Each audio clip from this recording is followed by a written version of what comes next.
Hello everyone, this is Joni and I am going to see what I can do about a funky bow.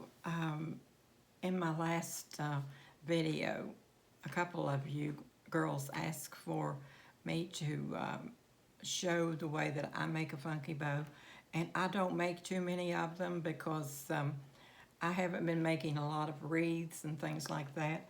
And but when I do make them, this is how I do them, and I will show you to the best of my knowledge. I'm not an expert at it, but I think that once you get the general principle down, I think that everything will work out just fine. And I had to laugh when I saw the two girls that wanted this made because I thought when I was going through my comments, I thought, now how am I going to remember which one of these wanted me to do the funky bow so that I can call out your name and tell you that I was making it. And I looked at the names and I thought, well, that's no problem at all because one of you girls, your name was Pat, and I had a sister by the name of Pat. And Pat had a daughter-in-law named Annette. So Annette is the other one that asked if I would make a funky bow because she was having trouble making them. So I thought that that was really cute the way that it worked out. And now I have already, as you probably can see here on the table in front of me, I have already chosen the ribbon that I'm going to use. And one is this real pretty light blue. I think it's really pretty, a pretty color. And the other one is this really pretty pink. And as you'll notice, when I'm putting that there, I've already chevroned the ends, and I will show you how I do that on one of them because I did all of them ahead because it would just take so much time, and which reminds me, I forgot to even start my thing to show me when my time was over, but that's normal for me. And the other one is this truck. I love this truck because it reminds me so much of my husband. And then this is the other one that I chose. And this is the one that I have not chevroned yet. So I was gonna let you guys see me do that so that if you're having trouble with it, you can go ahead and watch this, and I'm hoping that it will help you because there are times, I mean, you just have to sort of sit and think a little bit about it. If you have problems with it, the first thing that I do is I take the ribbon and I fold it in half. Just in half, just like you should do that. And then I take the scissors and I start down here. This ribbon, by the way, has wire in it. And always use ribbon that has wire because if you try to use a ribbon that doesn't have the wire, it's not going to hold where you put it as easily, and it's not going to make the bow as nearly as pretty. And so you take that and just fold it right there in half. Then you take your scissors and you get right here on the end, on the outer end, and you're going to cut out a diagonal from that corner up. And depending on how far you angle your scissors, that's how much determines how big your chevron is going to be. And what you want to do is just put it, usually just at about a 45-degree angle is the way I do it. And that way you don't get too much or too little. So you take your scissors. I better put my glasses on when I'm doing this, or I may end up in no telling where with this. Okay, now that'll show me just a little bit better. Because these glasses aren't my good glasses, as we all know. Okay, you take that and just angle it at a 45-degree angle from the corner. And then you just start cutting. And it goes right up through there. And then you take it away, and this is what you've cut out. Just a little, I've seen many of those, and I've used them too, because if you make quilts, you will often cut things that look like that, triangles. And that's one. Then you come over here and you're going to do the other end of it. Now, I have decided that I don't want my bow to be a really gigantic bow. Okay, now I have folded it in two again. And I'm going to take this and I'm going to turn it over this way, because I want to go from the outer edge here again, straight up. Because if you're not careful when you're cutting it, you will cut it and it will go the other way. It'll go down instead of going up into the bow. It will go down like that. But just go ahead and put it right here and put your scissors on a 45-degree angle and then start cutting. And there you go. Now you have another little triangle. That'd be a very pretty piece for a quilt. My mother and I used to make quilts together, and we had a lot of fun making them. Okay, so that one is done. And now I decided to make my the number. When you hear someone say, "I'm going to make a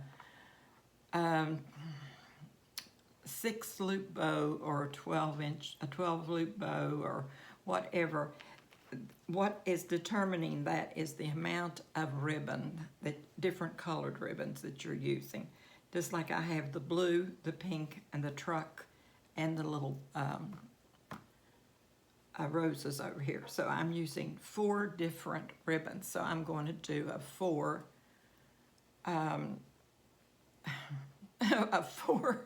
loop bow, and because each one of these will make its own loops, and so that's why you will have a 4. If I had 5 pieces laying here of different ribbon, I'd have a 5-loop bow, but I have 4 pieces of colors, I should say, of ribbon. So this is giving me a 4 loop bow, and so always look at your ribbon and try to get some of it. It's very hard to tell, because this is the way I am finding this when I was cutting it tonight. Some of it you can hardly tell which is the right side and which is the wrong side. And when it gets to that, 9 times out of 10, if you can't tell just by really looking at it to see where that seam is coming down the outer sides of that, no one else is going to even notice it either, so just don't worry about it. But now when you come to this, it's quite evident which is the wrong side and which is the correct side. So you always want to get your correct side on the top. So, and this one is the same way. This is the wrong side, and this is the right side. When I started sewing, I didn't even know what a selvage was. And my daughter was too when I taught myself to sew. And I just went to the store and bought a Singer sewing book, and bought a little portable sewing machine and took it back to the apartment. We lived in an apartment. And took it back to the apartment, and I began reading because I wanted to make her dresses, real pretty little dresses and jumpers and things. And so I got back to the apartment and I hooked my sewing machine up, and I had seen Mommy sew countless times, but a child doesn't pay any attention what their mother's doing usually when they're sewing. I know I didn't, and I didn't know, like I said, what a selvage was. I didn't know anything about material or nothing. I think I knew cotton from anything else, but that was about it. And possibly nylon. I knew what nylon material was. So I had to get an education all through that book, I mean to tell you. But I sat down and began reading it all. And when I got through, which was about probably 6 weeks later, I was making my daughter little corduroy jumpers. And you had to do, I've even forgotten what they call that. It's been so long since I've done it. The inside of the jumper. In other words, you make a double set so that you make one for the inside just like the outside so that you can, what in the world do they call that? I shouldn't have even gotten on this conversation. But you line it. That's what you do. It's the lining. I lined her clothing, and I was just starting out, but I did it. And so what you do is you make two of each thing, but one goes on the inside, and then your good material that you want everyone to see goes on the outside, and it makes it much more fitted and uniform. It looks really pretty. So I would make her little sleeveless jumpers and gathered around her waist and right under her bust line. And then I'd make her little summer outfits that these types that the little girls just stick their arms through it, and it sort of laps over in the back, and it doesn't have buttons or anything on it, with the panties that go with it. I made her those. And like I said, you would be surprised what you can learn if you just sit down and just say, I'm going to do this. Because that's what I did. And I had to learn the wrong and right side of the material and all that stuff. It's something else. But now, when I get through with this bow, you may say, she has been telling a big whopper all through this. But I haven't really. But anyway, now to decide on how big I wanted my bow, I started thinking, and I thought, well, just how big do I want this bow to be? Because I don't want a ginormous bow. I just want a regular bow that will look pretty on a wreath. And I'm going to have to make my wreath tomorrow, good Lord's will, if I haven't been blown away, because we are expecting some really bad weather later on tonight. And so if I haven't been blown away, I will make my wreath, good Lord's will, tomorrow. And I'm making my bow tonight. And so I'm going to take, and you take each one of these one at a time. And I decided, I went down here on my mat, and it has ruled lines and everything on it. And I made my material, the ribbon. I cut it so that it would be 25 inches long. Let me see, I've got it written down here. Because I knew I'd get on here and start stuttering around. You all know me. The length of my bow, of my ribbon, I should say, is 25 inches. So I took the 4 pieces of material and I cut 3 of each of them, 25 inches long. Now, since I'm doing it like that, I took it then and I thought, okay, now let's see, because I didn't just go, well, it's going to be this and this, because I wanted to see. And I thought, okay, let's see how much of a part up here, the bow part, do I want, and how much do I want in tails, because I think sometimes the tails are too long for my use. And that's solely for mine, because my daughter, she has her tails pretty long. And for my use, I don't use the tails quite that long. But I took this and I measured down to where I thought I'd put my hand inside like this and just sort of smoothed it out like that. Just fluffed it out. And I thought, okay, I'm going to want each loop about that big. So now let's measure that and see how long that will be for each one of these. So I go up here and I measure down, and it comes to 6 inches. So each one of these is 6 inches, so that means I have to go down on each piece of this ribbon 12 inches to get this side and this side. 6 inch up here, 6 inch coming down here. And then that leaves me this, which is going to be 6 inches for each tail. So I've got 2 12s up here and 2 12s down here. And that will No, I don't have that. I've got, uh, let me measure. See, I told you. I'll get myself in trouble. Okay, there is 6 inches, and there is 6 inches, so I do. So my bow is going to be, I don't know, but it's going to be 24 inches instead of 25, I guess. But anyway, so you take this then, and you go right here where you've measured down until you get to the 6 inches on your mat. And then you pull it out like that, and you start gathering your ribbon in this way. Now this back part of the bow, if it looks different, if you have a front and a back like I was telling you, if you can tell the difference in the two sides, you always take this back part and just turn it around so that it will look so that the side that is the wrong side will be facing you. I mean, the right side will be facing you. Boy, you are going to have a good time making this bow. I'm sure you're going to make beautiful ones, though, and write me and tell me how easy it was to follow my directions. Poor person. People trying to do things that I tell them to do. Okay, but there's what you have right there. That's your number one. Now I go to the pink, and I'm going to do the same thing. I'm going to make sure that I have the right side to begin with.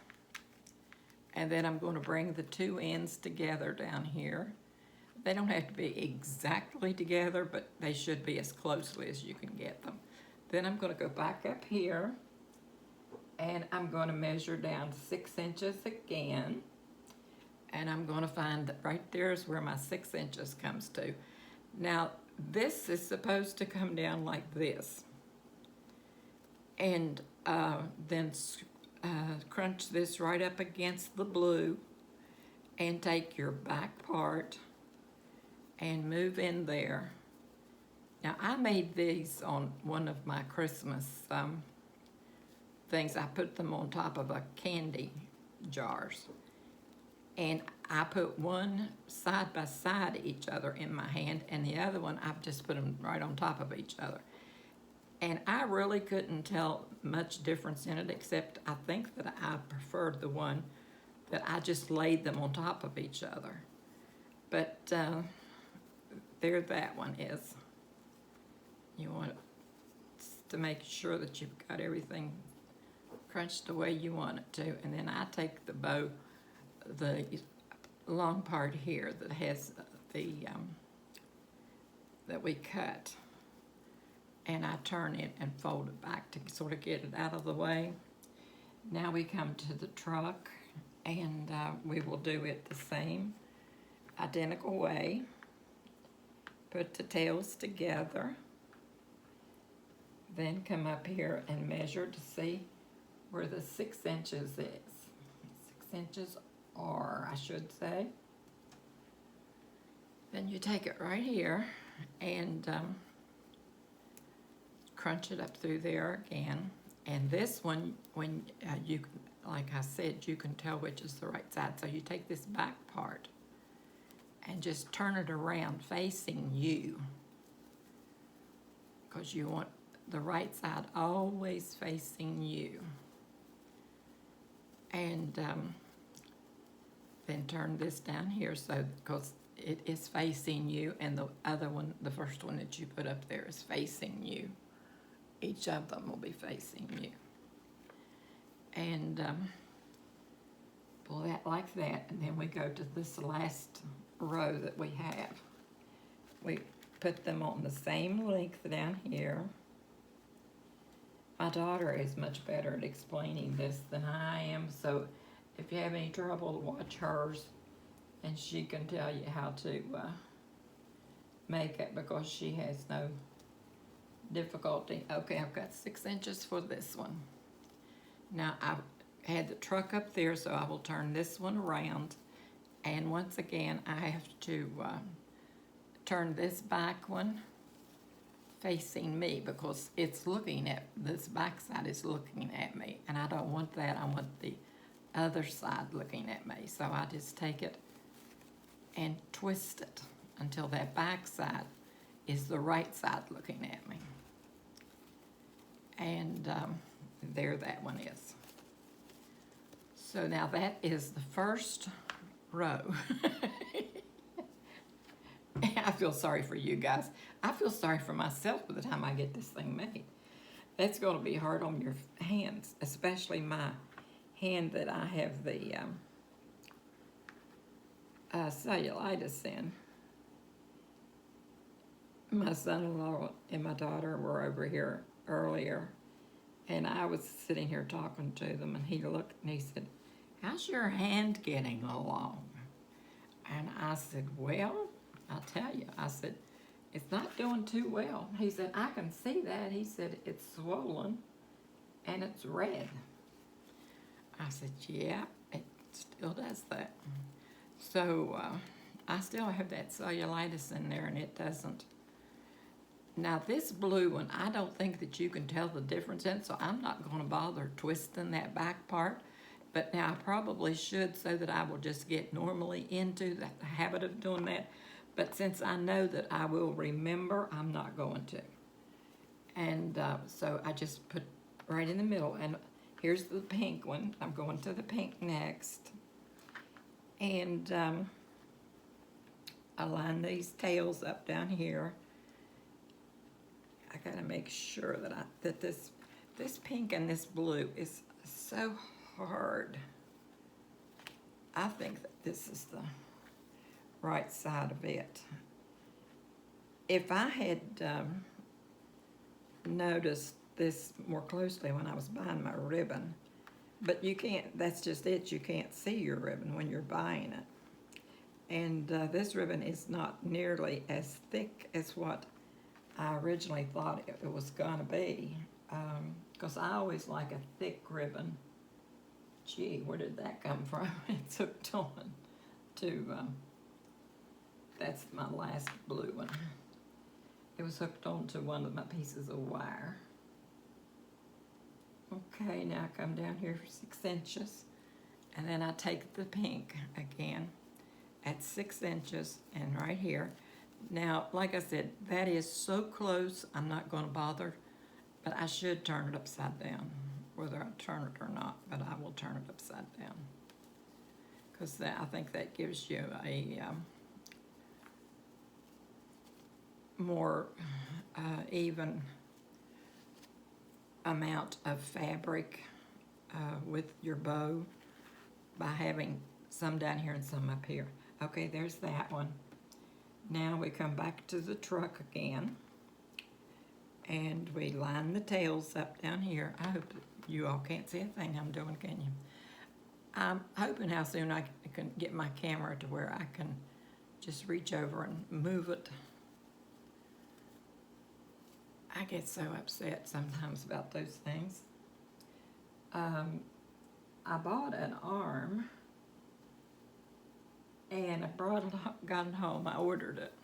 Now I'm going to start back up here at 6 inches, and I have to twist this one because this fabric is not alike on both sides. But I got my, I ordered it from Amazon, got it home, and it was okay, but at the same time my daughter ordered one, but she ordered something different. And you might know hers was the better one. So I'm thinking now that I will send mine back and get one like she ordered, because hers is, it's just much better than mine. Okay, now I have this one I have to do. I take it, bring it down here to the tails till they are matched where I've done the cutting. And then I bring it up here and measure down 6 inches. Then take my finger and hold it right against the, where I have the 6 inches. Now, I have to turn this one upside down again. And I come back here and squeeze this all back up against this again. And I have to turn this ribbon because it has a wrong side. So I turn it facing me so that I can see that right side looking at me. All those pretty roses looking right straight at me instead of something else. Okay, now we're ready to start the last row because we've got all of these right here in my hand. You can see them, and I'm holding them with my finger right there. And they're coming back in where my thumb hooks onto the rest of my hand. And so we start on the blue again, and I'm just gonna try to see but I can't tell the difference with blue. So I'm gonna bring the blue down here and put these two ends together. You can tell how thin this ribbon is when I get the tails here together because you have to be careful with it. And to make sure that it goes where you want it to go. Okay, now let's go up here and measure down 6 inches. But you can, and we'll put this one going up this way, and I'm not going to bother turning it because you just can't tell the difference in the tails. Okay, there we go. I've got to take a piece of tissue and dab my nose. I don't know if you all saw those pictures the other day on television about where all of the pollen had turned the air and everything green over top of this city. It was somewhere in, I believe it was North Carolina or Alabama. I forget which one it was. Okay, let's measure. It actually had a greenish, yellowish cast where these poor people had so much pollen. And I'm telling you, sinuses are, I gotta turn this one down this way and put it up this way. But when you've got so much pollen like that, it just is something else. My sinuses weren't bad until I had to take that one medication. I forget what it was even for now. I've had so many different types. But they gave it to me for some reason, and I didn't even need it. Oh, it was to keep me from doing something that I wasn't even doing. That's crazy. So I'm measuring 6 inches on the truck again. And I'm going to bring it back over here. Put it right there again.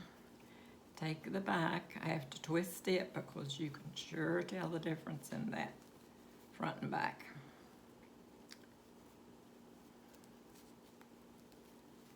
So there, that is turned around and both sides are facing me. I got one more left. That's the rose pattern. Now I will take these and get them down here where they are the same. They meet each other exactly right like that. Then I'll come up here and measure down 6 inches. And I will put it down this way because the truck was up at the top. So I'll put this up here, and I have to take the back part and twist it around so that the front will be facing me once more. And that is that. And the funky bow is put together, but we haven't seen what it looks like yet. And then next, I take a pipe cleaner. Some people call these, my oxygen's not doing its thing tonight. I can't even remember what they call them. Chenille stem. I call them pipe cleaners. I always did. But then they got technical and started using chenille. So that's what most people call them anymore. But I call them pipe cleaners because my husband smoked a pipe.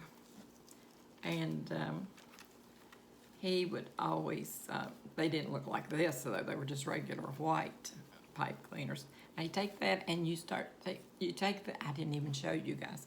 You take that chenille stem and you put it right back here over my thumb, and that lets it, and you bring it around here and fold it around here where your hand has been holding this, and you fix it to where it goes in the back here, where your fingers have been holding it, and then you start twisting that just as much as you can twist it, because the more you twist it, the tighter this is going to, and you pull, the tighter that is going to get around your bow to make the center of the bow smaller, and that's what you want.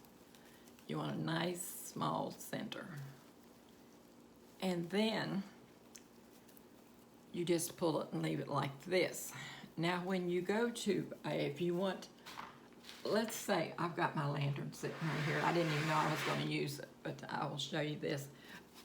When you fix this, if you see you want to put a bow to tie your funky bow on your lantern, then what you do is you just open this chenille tie back here, and you put another long piece, however long you think it will take to go around this, and then tie a bow or a knot, whatever you want.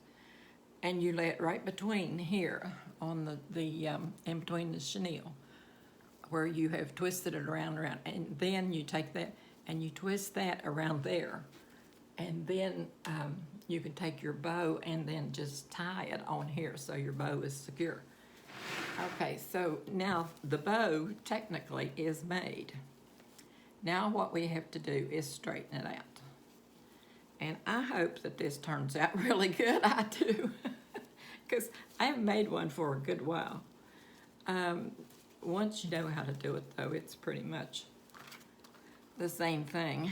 But you get it and you pull it over like this and put your tails sort of back and out of the way. That's what I do. I don't know what everybody else does, but that's what I do. And then you start getting in there and you pull those. See, there's the tail again, and I'll pull that tail back until I see where I want to take it. But I want to get this out. This one right here. And you start getting your hand in there and stretching it out and making it big. Then here is another pink one. Start stretching it out and getting it pulled. And then you pull your blue tails down. Get them back out of the way. And you come over here and you get a hold of this blue one and you pull it up from in back of your bow. Pull it up in here. And then you get a hold of the truck and pull it up.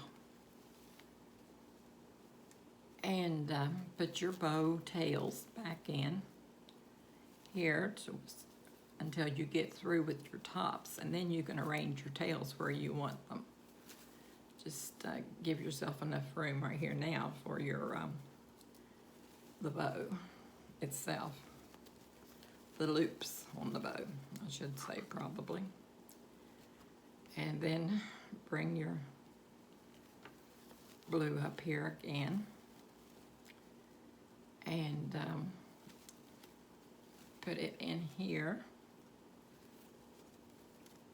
And then back here is one of these roses. Well, I'll get this pink one out of the way first, I guess. Here's another one of the truck. I love that truck ribbon. It is so pretty.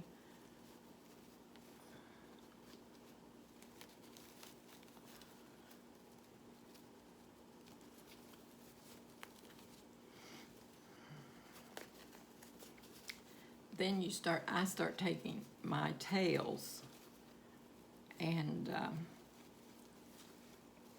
bringing them out, and I always sort of turn them down because I don't want them. Oh my! I think there's stuff coming off this material, to tell you the truth.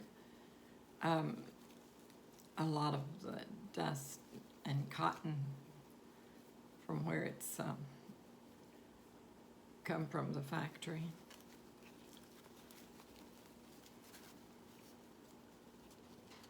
But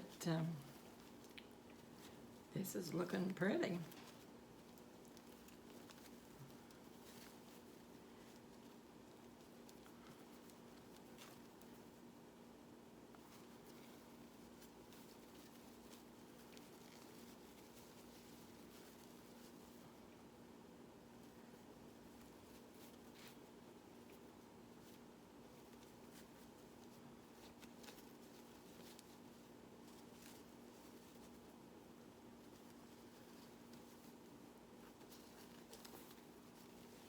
I was talking about my sewing a while ago.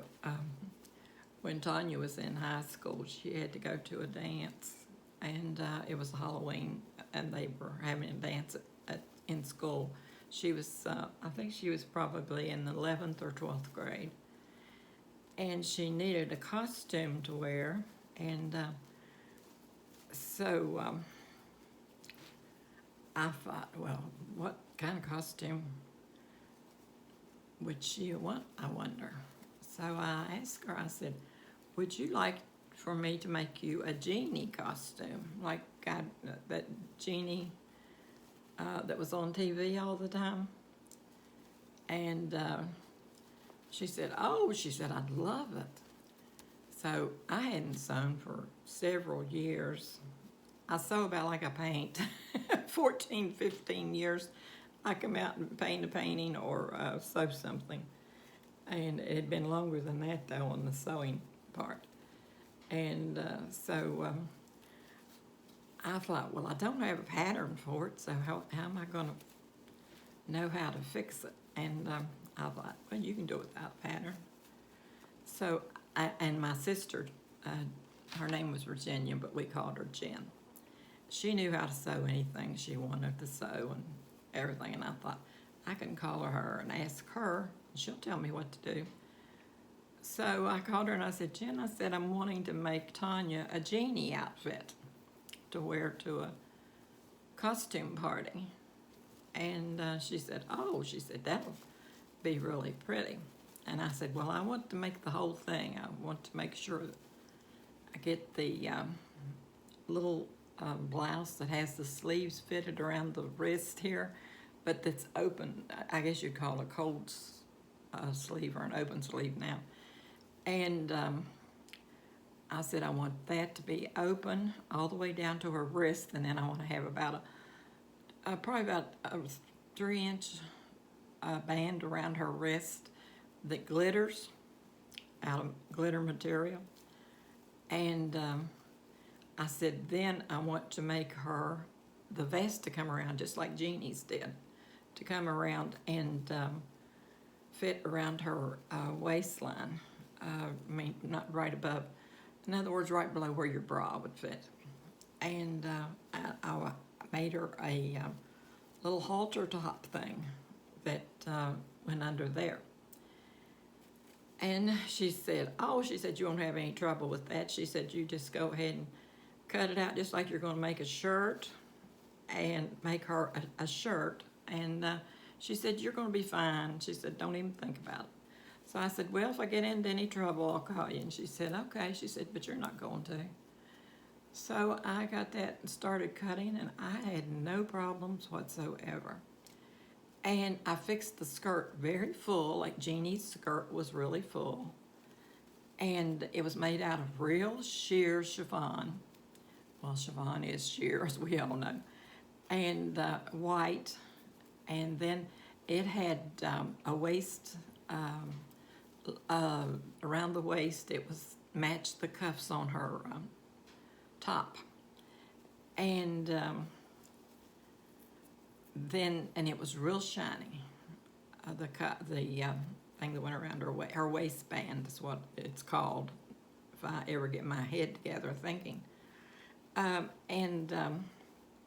So I fixed that, and then let's see. I think that was all of it. So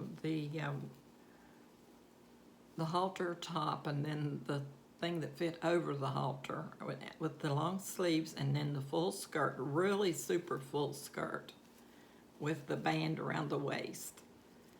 And it didn't show a bunch of skin or anything, just right between your midriff and where your waistband would be. The only skin really that showed, and about neckline about like this.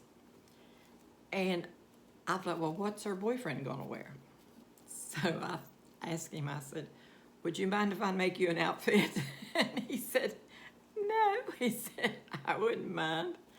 I said, okay, I'm gonna make you an outfit. So I made him one like those people back in those days wore, and it had the big puffy sleeves with the tight cuff around them, and then it came, it was like a cummerbund, came up under his top, and I made it out of a real pretty blue color, this a bit darker than this blue here, probably about 2 shades darker, and the pants were real full and then gathered around the feet, and they put those on, and they really, really looked good. And they went to school and they won first place in the costumes. And I was so thrilled about that. I thought, that's really good. But I had no idea when I started out that it would turn out as well as it did, but it turned out really well. And she loved it. I think I still have it. I tried to hold on to all the things that I did for the kids.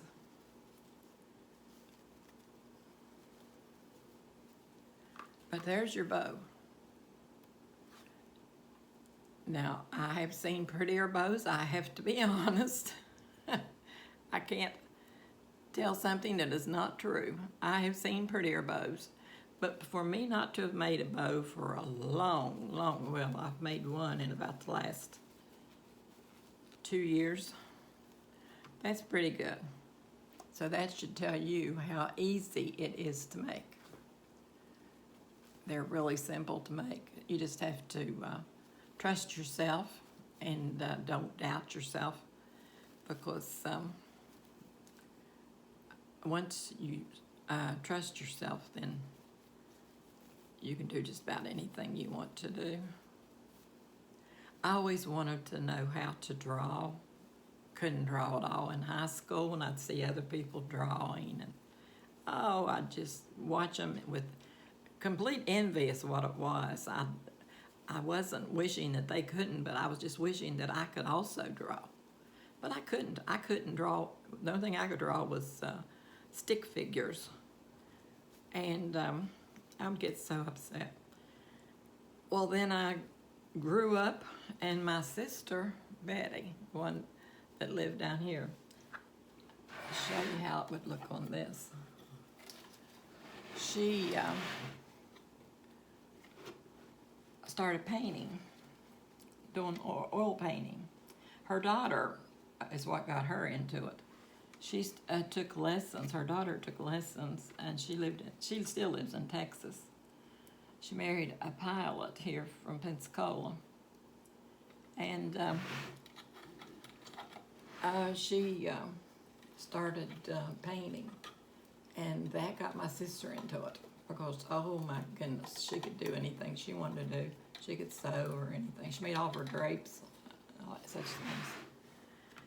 And she made coats and everything you can think of. And so she got into that. And I came down here on vacation. We'd always come down on vacation and visit her. And I came down here and I saw the painting she was doing, and I said, okay, I want you to show me what you're doing, show me how to do it. I got to know how to do that. I want to be able to do the same thing. And she looked at me and she started just laughing at something terrible because she knew that I'd always wanted to draw and stuff like that, but I never could. And she said, okay, she says, let's go get your supplies and you can come back, and while you're here, you can just sit there and get their kitchen joined their family room. And she said, you can sit there on the kitchen table, and I'll just sit here on the couch in the family room. And if you get into trouble, I'll tell you what to do. I said, okay. So we went to Walmart, and I got canvas. I got an easel. She showed me the brushes to get. She showed me what different paints I needed to get to start out with, and what colors I would need to be able to paint most paintings that I would want to paint, and the correct name paints, because I knew nothing about it, absolutely nothing. And so I got that and turpentine, linseed oil. What else was it? A palette, of course, to mix your paint on. And it was paper that you just rip the top off. And when you get one completely used up, and toss that. Or if you have some paint left that you've mixed that you want to transfer, you can just take your palette knife and transfer it over to your new sheet. So I bought all that stuff, and I brought it home, and she was just grinning. I really don't think she thought I could do it, really. I don't know that for a fact, but I think, I'm thinking. Because we girls were rather competitive.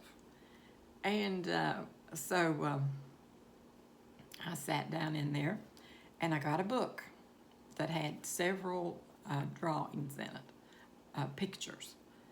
And I saw this one, and it had a picture like a forest, a big tropical forest with looked like banana tree plants. And there was an alcove came back in with the water, and there was a little, looked like a yacht that sat down there in the middle of in that water. And the water was real pretty and blue and everything. And I thought, I think that I could probably paint that one easier than anything I've seen so far. I thought, but I can't draw. So I sat down with that canvas on the easel, and I got a charcoal pencil so that I could draw with it. But I didn't draw, I sketched, and that was the difference. And I started sketching those things on there, and I surprised myself beyond words.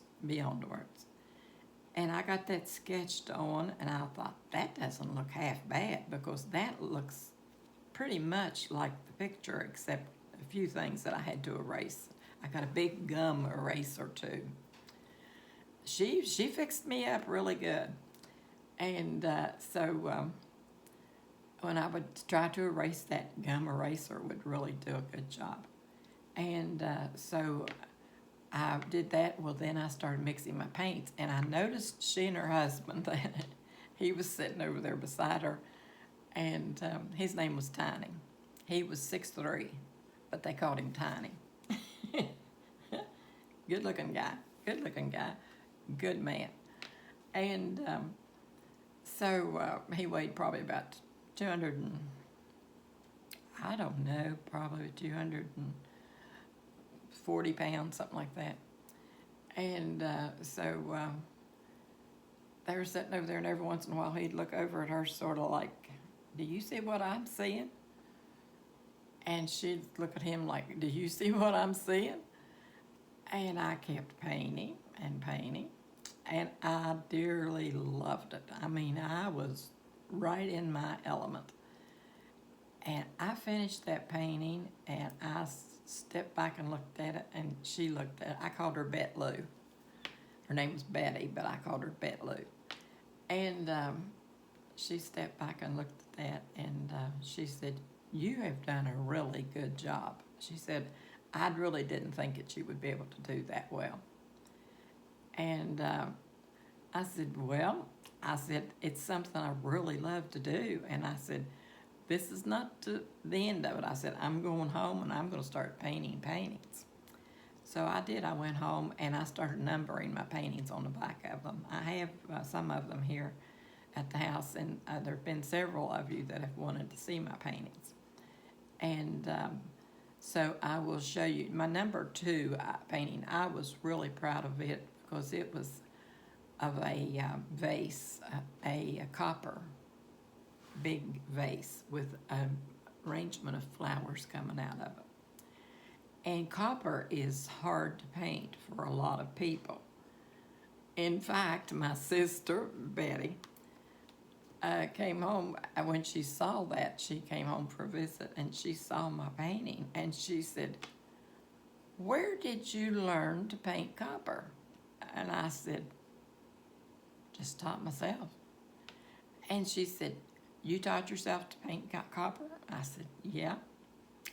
She said, well, I'd like to know how you do it, because she said, I can't do it. So I was painting something she couldn't do, and oh, I got a big kick out of that. And I started laughing, and I said, well, the main thing about copper is that you paint reflections, and it is. But with painting, a lot of people get into trouble because they can't understand the difference between distance and up close. And once you paint, you never see this world the same that you did before you started painting.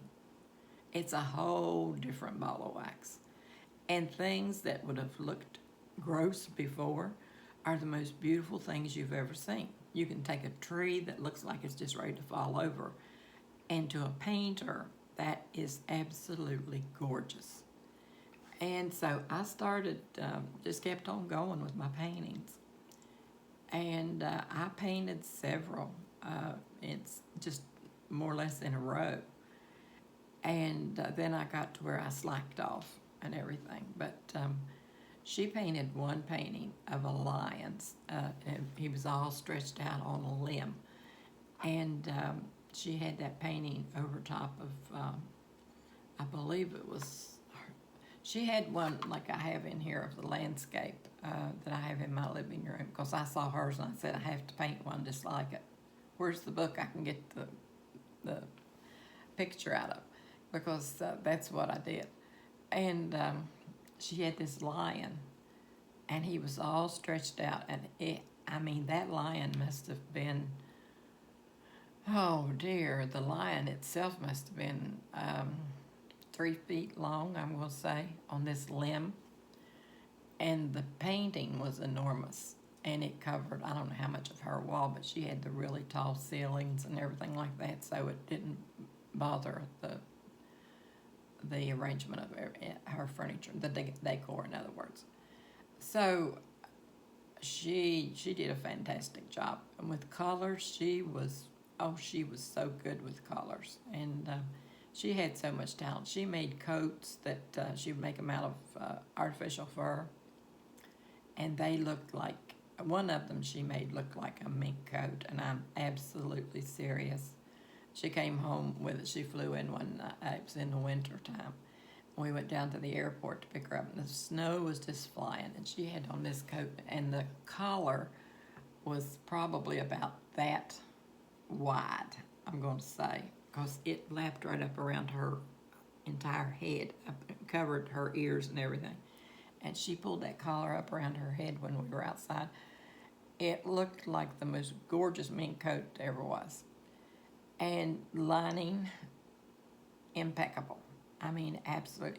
And she always got this antique satin material and used that for her draperies. And she would line her curtains, her draperies. And she made every one of her draperies. They built a new house here beside this one. And they built theirs before we even bought this property, because we didn't even know about this property. And they bought property and built a house on it. We came down and we found out the property here was for sale. So we bought 2 acres beside their property. And then one of my other sisters bought an acre joining us, and another sister bought an acre joining her. And then Betty bought 2 more acres joining them down there at the bottom. And so we had things pretty well sewn up here for a good while. And then everyone had planned to come down and retire after their husbands retired. And we could have had a blast. I mean, we girls got along like you wouldn't believe. We had so much fun with each other, laughing and carrying on. And then things began not to work out and everything. And some of them thought that possibly they wouldn't come down to retire down here. So one of them sold their property, their 1 acre, and it sort of split the property in 2. And then the other one, she didn't want to sell, but her husband did, because she could see herself living here. I mean, she was just ready to move. And but they sold their property, and we were the only ones that kept our property. And my sister ended up selling her house even, and she moved to Texas with her daughter. And we came down when my husband was getting ready to retire, and we built a house here. And then we lived here for probably about 5 years, and he developed cancer and passed away with lung cancer. So then that left me and the kids here. And now I wish that we weren't here without the rest of the family and everything, but that's the way it worked out. So, but that is, I'm way off on something else. See, here I go again. But here's their funky bow. Annette, you and Pat, I hope that you like this, and I hope that I was able to explain it to where you could watch it. And if you keep going back and watching the video, if you're concerned about something, or if you have a question about something, just write me a comment and I'll be happy to answer you. And like I said, my daughter does make, she's all the time making wreaths. I don't make that many.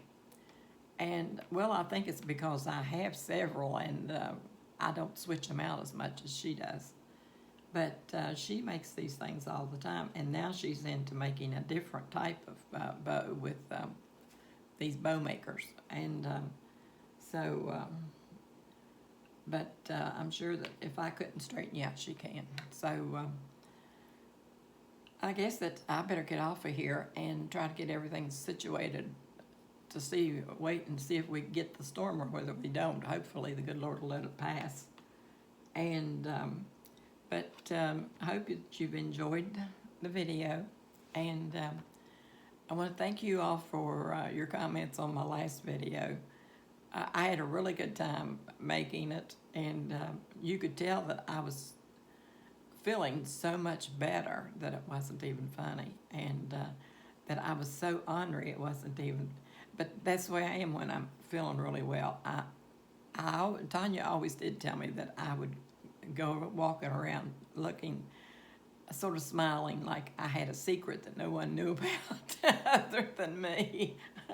And I never did know that myself, but that's what she told me. She said, Mom, she said, you go around with a smile on your face like, I've got a secret and I know something you don't know, but I never did know that I was doing that. But I guess it's just a personality trait or something. But I am glad that you all enjoyed the video, and I hope that you'll enjoy this one. And I hope that if I get to make that wreath tomorrow, it will be a pretty wreath, and that you all will like it too. So I'll talk with you guys later, and just remember that I love you, and remember that God loves you much, much, much more. So I'll see you guys in my next video, good Lord's will. Bye-bye.